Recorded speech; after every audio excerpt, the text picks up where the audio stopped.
Olá pessoal, tudo bom com vocês? Estamos aqui novamente, canal EBD, convidando você para mais esta aula. Fica no final desse vídeo, certo, que vai ser bênção para a sua vida. Não se esqueça, em nome de Jesus, de deixar o seu like, o seu comentário e de compartilhar. Compartilhe esse vídeo nos seus grupos de WhatsApp, nas suas redes sociais. Cadê o Rafael de novo? Cadê o Rafael de novo? Então, me abandonou mais uma vez. Brincadeira, pessoal. Então vamos lá. Agradecendo também aos todos os nossos inscritos, você que tem curtido, que tem compartilhado, que tem comentado. Vocês são bem nessa vida. Continuem fazendo isso para que o canal cresça ainda mais. Agradecendo também a todos os nossos patrocinadores. Fazemos menção nesse momento dos nossos companheiros na Chiquinho Sorvete, que fica ali próximo ao Complexo do 8, na Cidade Nova 8. Na hora do calor, quando você for sair com os amigos, não se esqueça de passar na Chiquinho Sorvetes. Agradecendo também nossos companheiros na Climed Saúde. A Climed Saúde que tem duas clínicas, uma que fica ali próximo ao canteiro central do Pará e a outra que fica ali na Cidade Nova 4, onde você encontra diversos exames com preços bastante acessíveis, que também um desconto abençoado.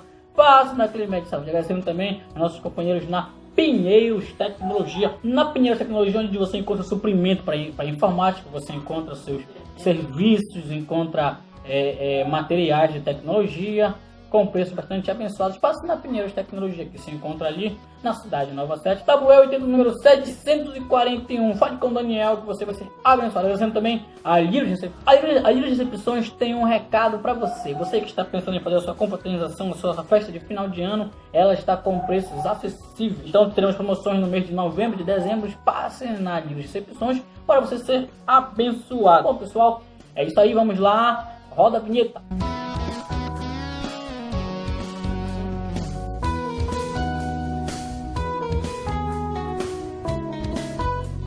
Vamos lá, edição de número 8 com o tema A Cura de Enéas e a Ressurreição de Tábita. O texto do dia se encontra em Atos capítulo de número 9, versículo 40.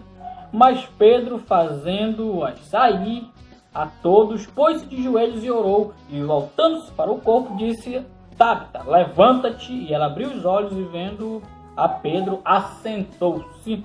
A síntese diz: Pedro, na unção do Espírito, foi usado por Deus para curar um paralítico e ressuscitar uma mulher.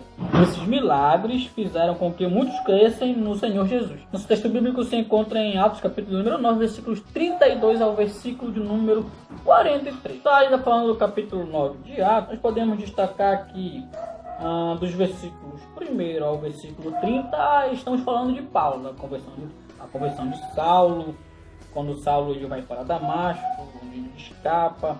Depois ele está em Tarso, né? E a partir do versículo 31, o foco cai na igreja que crescia, que é a igreja primitiva, certo? No nosso texto do dia, que vai ser encontrado dos versículos 32 ao 43, nós daremos ênfase a dois milagres situados no capítulo 9 de Atos. Falaremos a respeito da cura de Enéas e a ressurreição de Tábita. Bom, como nós já bem mencionamos, esses milagres eles são pontos-chave para nós ligarmos algumas coisas no livro de Atos, e a aula de hoje não vai ser diferente. Entenderemos algumas questões relevantes nestes milagres. Tópico de número 1 com o tema A Cura de Enéas. O subtópico 1 fala a respeito da cidade. Uma cidade chamada Lida. O nosso comentarista nos trouxe algumas informações a respeito de Lida e eu quero ler nesse momento com meus amigos. Esta era uma cidade da tribo de Benjamim, na planície de Saron, quase na fronteira com Judá, que foi reocupada depois da volta do cativeiro. Era chamada de Lode no Antigo Testamento. Está lá em 1 Crônicas 8:12, Esdras 2:33, Neemias 7:37. Ambos os livros eles têm alguma cronologia, então eles acabam falando da mesma coisa. É interessante. Posteriormente caiu sob o domínio dos samaritanos, mas foi reconquistada pelos judeus em 145 a.C. Foi incendiada nos tempos de Nero e disse que o curso de água fora da cidade ainda leva o nome de Abibutrus, Pedro em memória do apóstolo. Provavelmente foi evangelizada por Filipe, quando no relato de Atos capítulo 8, versículo 40, o texto diz que Filipe foi visto em Azoto e seguindo a viagem, evangelizava todas as cidades até chegar a Cesareia. Provavelmente Filipe esteve também em Lida e evangelizou as pessoas ali. Bom, algumas informações relevantes a respeito de Lida. O subtópico 2 fala: Jesus é quem cura. Bom, então Pedro vindo no caminho de Lida, os versículos que é onde inicia a nossa leitura, e aconteceu que passando Pedro por toda parte, veio também aos santos que habitavam em Lida, ou seja, haviam convertidos na cidade de Lida, e Pedro provavelmente estava visitando estas pessoas, e nessa sua visita ele acaba por encontrar este homem chamado Enéas. Versículo 33 diz: e achou ali certo homem chamado Enéas, jazendo numa cama havia 8 anos, o qual era paralítico. Então, Pedro, visitando a cidade de Lida, encontra Enéas, que era um paralítico há 8 anos. Imagina só, 8 anos sem poder andar. Essa era a situação de Enéas que o texto menciona, que o texto relata, tá? É interessante como o Henrique Peste deixou claro que Enéas foi curado sem pedir. E Pedro, vendo a situação dele, e nós falamos disso algumas lições passadas, que quando Pedro e outros discípulos viram o paralítico que estava na porta do templo, eles se encheram de compaixão por ele ao ponto de curá-lo. Então Pedro, nesse mesmo sentimento de compaixão, ao ver Enéas, nem perguntou se ele queria ser curado, ele o curou. E o texto é tão lindo porque o texto diz que, versículo 34, ele disse-lhe Pedro: Enéas, Jesus te dá saúde, levanta-te, faz a tua cama, e logo se levantou. Ou seja, Pedro não perguntou se ele queria, mas Pedro viu a necessidade dele e curou aquele homem, dizendo que quem curava ele era Jesus. Jesus Cristo te dá saúde. Olha que coisa linda. Pedro tinha a autoridade de Deus na sua vida, tinha o poder do Espírito Santo em sua vida, mas ao curar aquele homem, ele deu todo o crédito da cura a Jesus. A gente abre um parêntese de crítica, de questionamento nesse momento agora, dos ministérios de curandeiros que existem hoje no meio da igreja. Pessoas que estão curando, mas não em nome de Jesus, em nome de si próprio. Tendo aí o outdoor dizendo fulano de tal, mão cirúrgica, caçador de enfermidades, pessoas que trouxeram a mídia, trouxeram os holofotes para si, esqueceram de apontar para Jesus. Pedro é diferente, ele diz que Cristo estava curando aquele homem. Olha que coisa interessante, porque é Cristo quem cura. Ele nos deu o poder, mas o poder continua sendo dele, nós somos servos dele. Apenas isso. Subtópico 3 diz: fazendo a cama. Quando Pedro cura aquele homem, ele também deu uma ordem: levanta-te, faz a tua cama, e logo se levantou. Versículo 34 diz: então, a ordem era que fizesse a cama, e quem passasse vendo ele com a cama testemunharia do milagre de Deus na vida dele. Pode ressaltar que o versículo 35 diz: e viram todos os que habitavam em Lida e Sarona, os quais se converteram ao Senhor. Aquele milagre, cujo instrumento foi Pedro, mas o autor foi Jesus, ele trouxe conversão para aquela cidade, para quem estava ali. Olha como é importante nós redirecionarmos as coisas. Se é Cristo que está operando, a glória é para Ele, a salvação chega. Mas nós temos visto esse apogeu de curandeiros, em que nada a gente vê que glorifica a Cristo, somente os seus próprios egos. Mas que Deus opere e mude isso no nosso meio, porque a glória e o poder sempre são dele. Bom, e agora nós chegamos ao tópico de número 2, com o tema Uma discípula chamada Tabita. E o subtópico 1 fala a respeito de uma mulher de boas obras. Bom, nós chegamos aqui ao texto do dia, ao texto bíblico, e lemos o versículo 36, que diz: e havia em Jope uma discípula chamada Tabita, que traduzida se diz Dorcas. Esta estava cheia de boas obras e esmola que fazia. Ao citar Tabita ou Dorcas, e a tradução de Dorcas quer dizer gazela, falando a respeito da sua beleza, era uma mulher de boas obras. Como você já bem mencionou, ela trabalhava fazendo roupas, e tudo indica que ela doava essa roupa para as pessoas, ajudando-as. Alguém de muito bom coração, alguém que provavelmente ajudava muitas pessoas. E nós precisamos lembrar que o trabalho da igreja é pregar o evangelho, pregar a verdade, mas também a ajudar as pessoas nas suas necessidades. Nós mencionamos o texto de Tiago, capítulo 1, versículo 27, fala a respeito da religião. Ele diz que a religião pura e imaculada consiste em visitar os órfãos e as viúvas em suas necessidades e manter-se puro do mal. A igreja precisa alcançar essa parte social das pessoas para que o evangelho tenha mais eficácia na vida delas. Porque nós falamos de um Deus que é amor, mas nós não mostramos amor nas nossas atitudes. Então, aprendemos isso com Dorcas. Era alguém que demonstrava caridade e amor nas suas atitudes. E como o texto de Tiago também menciona no capítulo 2, versículo 22, que a fé sem obras, ela é morta. É uma ênfase do livro de Tiago, essa fé praticada. venha, mostre a sua fé que eu te mostrarei as minhas obras. E se falar de obras, isso não salva ninguém. Como Efésios 2, capítulo 8, 9, 10 e 11 menciona, nós não somos salvos por boas obras, mas somos salvos pela graça, mediante a fé. Isso não vem de nós, é dom de Deus. Mas essa graça que nos salva, ela também nos impõe a vivermos como de maneira que agrade ao Senhor. Quando Jesus ele fala o Sermão da Montanha, no capítulo 5, versículos 13 a 16 por ali, ele vai citar: vós sois a luz do mundo. E aí, depois dele fazer a comparação da lamparina, ele conclui dizendo que os homens vejam as vossas boas ações, glorifiquem ao vosso Pai que está nos céus. Então, nós somos conhecidos pelas nossas boas. O povo de Deus deve ser conhecido pelas boas obras qual ele pratica.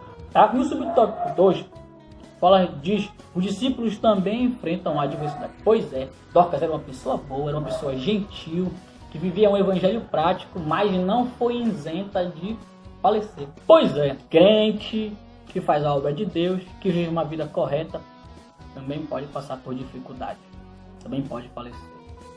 Aqui a gente abre um parêntese, porque essa teologia da prosperidade que diz que se você for uma pessoa boa você vai ser abençoado, se você é uma pessoa boa você vai ser rico, que doença é sinônimo de pecado, está enganado, porque pessoas boas sofrem. Jesus falou: no mundo tereis aflições. Jesus sofreu sendo uma pessoa justa, então nós não estamos isentos disso. Ainda na nossa referência, ele cita a questão de Lázaro. Lázaro era alguém amigo íntimo de Jesus, mas que morreu. E vale ressaltar que algumas comparações com a história de Dorcas nós vemos em Lázaro. Os historiadores sugerem que Lázaro também tinha um trabalho social em Betânia, por isso que Betânia toda ficou enlutada por conta do falecimento dele. E aí, as irmãs de Lázaro mandam buscar a Jesus, assim como alguém envia pessoas a buscarem Pedro para curar Dorcas. Então, existem essas similaridades, mas o que fica a ênfase é que pessoas boas passam necessidade. Pessoas boas morrem. Sim, elas morrem, elas são humanos, ninguém está isento do sofrimento. Quem falou isso para você mentiu. Para concluir, o versículo 38 diz: e como Lídia era perto de Jope, ouvindo os discípulos que Pedro estava ali, lhe mandaram 2 varões, rogando-lhe que não se demorassem em vir ter com eles. Mesmo que Tabita e Dorcas estivessem mortos, aqueles homens foram buscar a Pedro. Por quê? Porque criam, acreditavam que ele pudesse curar, que ela pudesse voltar à vida. Olha que interessante, nós temos que ter fé no impossível de Deus.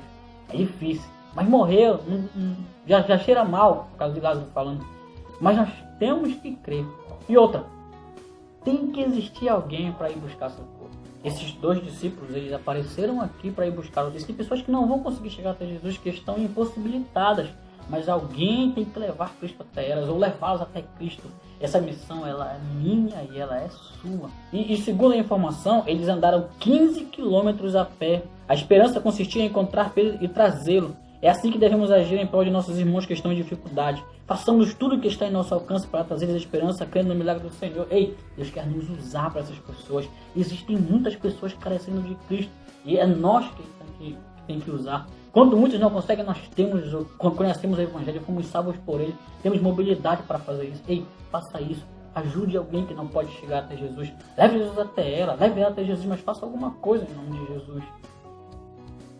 Tópico de número 3, com o tema A Ressurreição de Tabita. O subtópico 1, Preparando o Ambiente. Quando Pedro chegou até a residência de Dorcas, e o versículo 39 diz: e levantando-se Pedro foi com ele, chegou e levaram ao quarto alto. E todas as viúvas o rodearam chorando, mostrando as túnicas, as vestes que Dorcas fizera quando estava com elas. O versículo 40 diz: mas Pedro, fazendo-os sair a todas, pôs-se de joelhos e orou. O primeiro que Pedro fez foi mandar que todos saíssem para que o milagre fosse feito, fosse realizado. Então, igualmente lá em Lucas capítulo 8, versículo 51, quando Jesus curou a filha de um chefe da sinagoga, ele primeiro manda que as pessoas saíssem dali. Então Pedro precisou preparar esse caminho, assim como Jesus precisou tirar algumas coisas que estavam para que o milagre acontecesse. Eu não estou falando que Deus precisa de algum padrão para trabalhar, eu até preciso, eu não posso definir isso, mas conforme o texto e a ideia do nosso comentarista, ele diz que Deus às vezes ele quer que alguns incrédulos saiam do nosso meio para que a obra dele seja realizada. O subtópico 2, agindo no poder da oração, ele mandou saírem de lá e orou. e orou. Versículo 40. Pedro, fazendo sair todas, pôs-se de joelhos e orou. E voltando-se para o corpo, disse: Tabita, levanta-te. Ele abriu os olhos e vendo Pedro, pelo poder da hora. Mas esse poder que ele tinha foi o poder que Cristo havia dado. Ele diz: eu vos dou poder. Tá aqui, Marcos 16, versículo 17. Estes sinais acompanharão aqueles que creem. Em meu nome expulsarão demônios, falarão novas línguas, pegarão as serpentes e beberem algumas coisas mortíferas. Não lhes fará mal. Se puserem a mão sobre os enfermos, eles ficarão curados. Então, o poder que Cristo deu, Pedro fez o uso desse poder também para nós. Precisamos ter essa vida que Pedro tinha. Precisamos ter a fé que Pedro tinha. Precisamos ter aquilo que a Bíblia manda que nós tenhamos para que essas coisas aconteçam. E eu creio que Deus ainda há de mandar um avivamento novamente no nosso meio, para nos levantar e fazer com que esses milagres voltem a existir no nosso meio. Eu assim creio. O subtópico diz: e muitos creram no Senhor.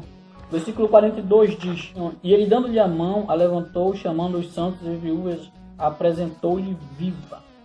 E foi isto notório por toda a Jope, e muitos creram no Senhor.